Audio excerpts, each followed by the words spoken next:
تا سال باز رفته میبیام گنده از تا مچای میبرم گنده از رفت همین تا مچای جایی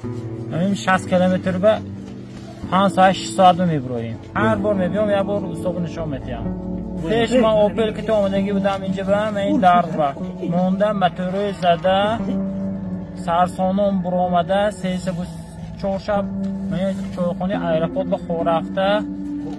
کم از برکر وقت بودگیم هست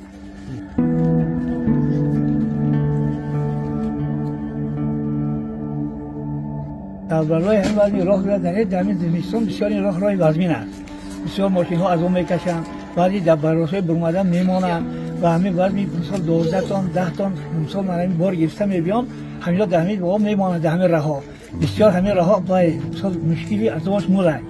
یکی برای همین اگر شرایطش باشد در همین راه یک خدمت چند مثال همین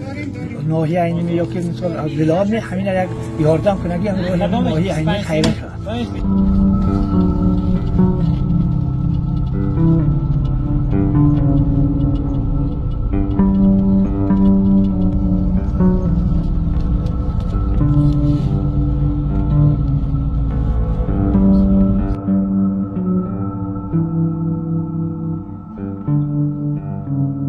حاضر راستش میکنند مثال همون تشکیلات یک بارون میشد عقیده میکنند که این 1 سال باز همین تراکتور یا یگون ماشین همین راه نمیره برای که همین که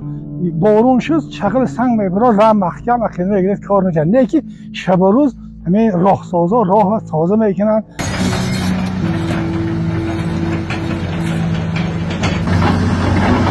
یارج میفرود در اینجا سیل میبود اون راه همه وقت خطرناک روی کوهستان برای زمستان گذرانی من قم نمک و تیار کردگی برای زمستان گذرانی من همین راه ریخته میریم